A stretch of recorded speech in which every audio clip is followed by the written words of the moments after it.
Well, I mean, Kendrick did an interview recently with Apple Music where he talked about the situation. He said, my intent from day one was to keep the nature of it as a sport. I don't care how motherfuckers look at it as far as a collaborative effort. That's cool too, but I love when artists grit their teeth. I still watch battle raps. I watch Smack URL. From Murder Mook to Lux to Tay Rock to my bro Daylight, this has always been the core definition of who I am. It's been that way since day one, so I don't think it was a thing for this year. It was always a continuum. What I will say about this year is that it was more from a space where I think a lot of people was putting rap to the back. You didn't see that grit. You didn't see that bite anymore. So he's basically like, yo, this is really who I am. I'm really about this battle shit. I'm really into this thing. And, it's not a new thing. I've always been like that. So, just like battle rap, this is what I'm doing. I mean, Drake knew that. He didn't battle other rappers. Drake has hosted battle raps, like you said. That's what I'm saying. If the outcome would have been different, none of this would be going on. If this song wouldn't have caught the way it caught, none of this would be going on. So do you blame UMG or do you blame Kendrick for making a hot-ass song?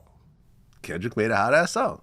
It is what it is. He did what he's supposed to do. Yeah, and they pushed it like they were supposed to do, just like they push God's Plan and all the other big Drake songs on top of that. He has a collab album coming out that they have since kind of like... Is it coming out with Party Next Door? Yeah, said now it's not a collab. It's just a bunch of features from Drake. Oh, okay. Yeah, they're pulling back from it being a collab. I think I know why that is. Which is? If it's a collab album and it comes out and the numbers aren't great, they're going to say it's because of Kendrick Lamar situation. They're saying the Drake flop, basically. Yeah, because I believe this may be coming out. It's not even coming out under UMG.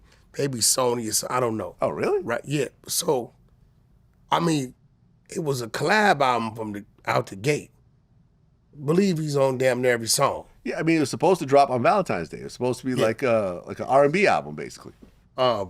If those numbers don't do great, it may be a sign that Drake's in for an uphill struggle. Look, every artist essentially becomes a catalog artist at some point in their career. That's a fact. Every single artist. As big as, Bob Dylan was in his day, no one's really checking for new Bob Dylan music. They're looking for his classic songs. And some artists accept that and just sort of stop dropping albums because they just want to say, okay, I'm not going out and doing 10,000 my first week. I'll just keep my legacy what it is. Some artists, feel like, no, I'm going to drop something hot and I'm going to get back in the, on the charts and everything else like that. And sometimes it works, sometimes it doesn't. But at some point, everyone becomes a legacy catalog artist. That's a fact. And Drake has a hell of a catalog. You think he's leveling out? Well, if he drops an album and it does 50K or does 100K. No, that ain't going to happen. I could never see Drake do another $250,000. Not in the next. Look at Nas. Not in the next three. Look at Nas. Nas not a Drake. Cut that shit out.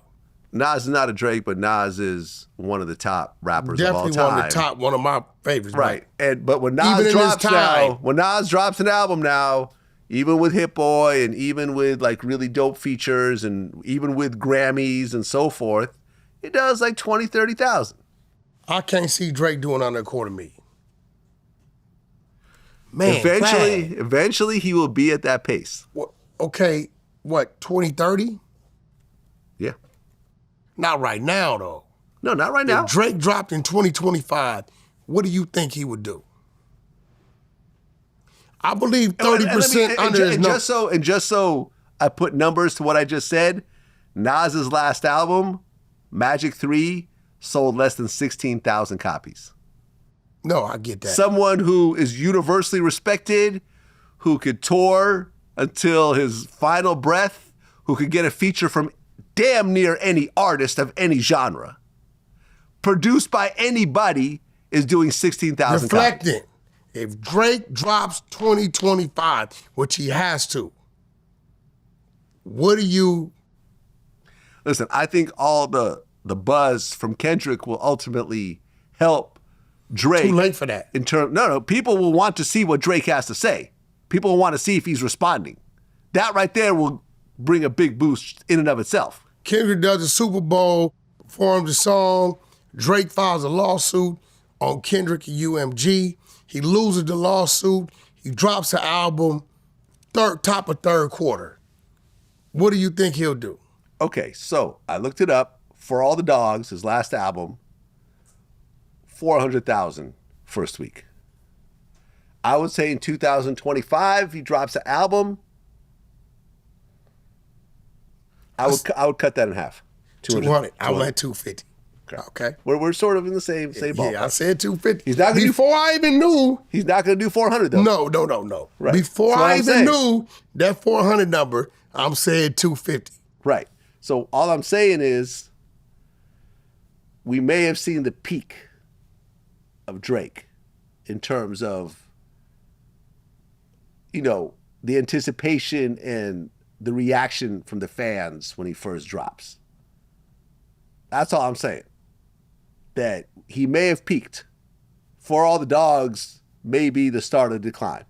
That's all I'm saying. If he drops an album this year and he does 250 and he loses these other things he has going on after all the shit Kendrick's done,